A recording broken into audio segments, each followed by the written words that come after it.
ହେଇଛି ତୋର? ମା ଗୋଟେ ଗୋଟେ ଝିଅ ଦେଖିଛି, ସେ ଝିଅଟା ତାକୁ ବହୁତ ପସନ୍ଦ ହେଇଛି।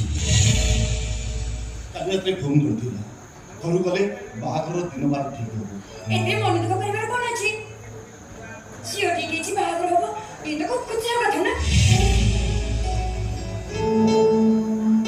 ଏ କଥା ତୁ କହୁଛୁ? ହଁ, ନୁହେଁ ତ କଣ ମୋ ଭୂତ କହୁଛି? ତୁ ଜାଣିନୁ ମୋ ମାକୁ ମିଛ କହୁଛି। ସେ ଜାଣିଛି ମୁଁ ଚାକିରି କରୁଛି, ଦରମା ପାଉଛି, ହେଲେ ସେ ଜାଣିନି ମୁଁ ପରିବାର ପୋଷିବା ପାଇଁ ଏଠି ମାଛ ଧରୁଛି। କେତେଥର କହିଲେ ମୋ ପାଖକୁ ଆସିବେ, ରାକ୍ଷୀ ଆଉ ମା ମୋ ପାଖରେ ରହିବେ। ତାହେଲେ ମାକୁ ସବୁ ସତ କଥା ଖୋଲିକି କହିଦବୁ। କେତେଥର ଭାବିଛି କହିବା ପାଇଁ, କିନ୍ତୁ କାହିଁକି ଜାଣି ଏବେ ମୋ ମନଟା ମତେ ପଛରୁ ଟାଣି ଧରୁଛି। ମା ମତେ କେତେ କଷ୍ଟ କରି ପାଠ ପଢେଇଛି, ସେ ଯଦି ଜାଣିବ ମୁଁ ସବୁଥିରେ ମାଛ ଧରୁଛି, କାଳେ ଏ କଥାଟା ତାକୁ ବହୁତ କଷ୍ଟ ହବ। ଓ, ଏବେ ବୁଝିଲୁ। ତୁ ତାହେଲେ ସମୁଦ୍ରରେ ମାଛ ଧରୁଛୁ ବୋଲି ନିଜକୁ ଛୋଟ ଭାବୁଛୁ ନୁହଁ? ହଁ,